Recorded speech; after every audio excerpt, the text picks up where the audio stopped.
Hey guys, welcome to the channel. Have you ever wanted to inflate cloth in Blender like you can in Marvelous Designer? Well, in this video, I'm going to show you how I do that using the fantastic Modeling Cloth Pro add-on. This is an incredible tool for cloth simulation because it lets you interact with the cloth in real time, which Blender's native tools don't allow. It's a game changer for your workflow. And I have a great announcement. I recently spoke with the developer, a very nice guy, by the way, and he's working on a big update. I even got a sneak peek at the brand new UI. Keep an eye out because I think he'll be releasing it very soon. If you want to get the add-on for yourself, you can find it on his Gumroad or on GitHub for free. I'll have the link for you in the description below. Alright, with that out of the way, let's jump right into Blender. First, I'll add text and change the font.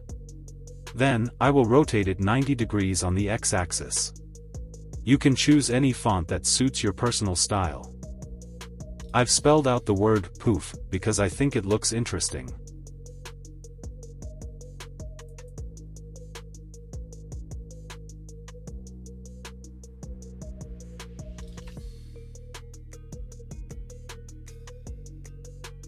Next, I'll go to Object and convert the text to a mesh, then set the origin to the volume. I'll switch to Edit mode and merge the vertices by distance to get rid of any double vertices. Once that's done, I'll use the Quad Remesher add-on and then shade it smooth. Just a heads up, this is a paid add-on. If you're interested in an alternative, you could check out Remeshify or simply use the Remesh modifier. The main goal here is to get a clean mesh with good quad topology, which will be important for later steps.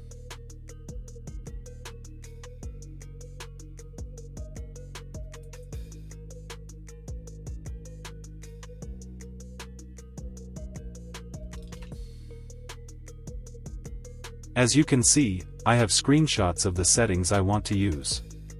I really wish the Modeling Cloth add-on had presets. You never know, maybe the next update will have that feature. I'm really excited to see what the next update will be like overall. Lowering the bend setting gives me more folds, like birthday balloons. I'll set the stretch high so it doesn't stretch too much. The inflate setting is simple to use, and this add-on is fantastic. To activate the simulation, you click on the Continuous button.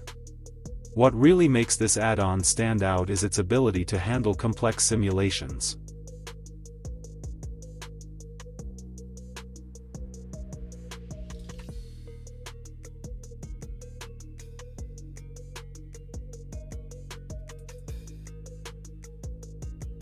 A lot of this process is just playing with the settings, using trial and error to fine-tune everything. Nothing complicated here. Just a few clicks to get the result we need. Now it's time to add a metal material and set up the scene. I'm using an add-on called Quick VFX Tool to quickly set up my HDRI.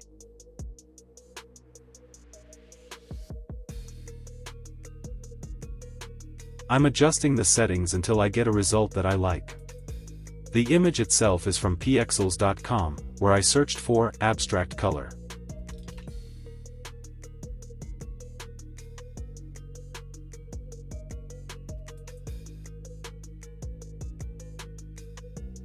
Here, I want to keep the HDRI's lighting but not its color. So, I'm going to use the Light Path node and connect the Glossy Ray output to the Factor input of the Mix shader.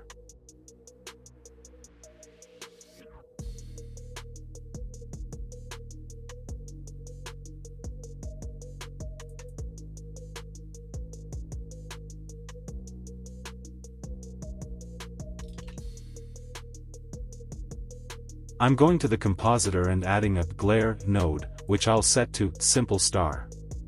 Next, I'll use a curve node to color correct it.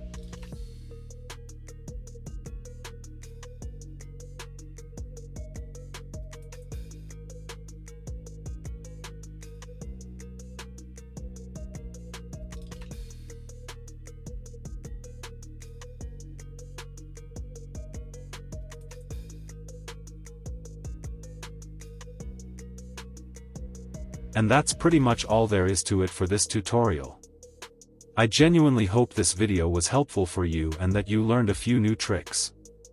Overall, my experience with the modeling cloth add-on has been incredibly positive. It's a powerful tool for creating realistic fabric simulations.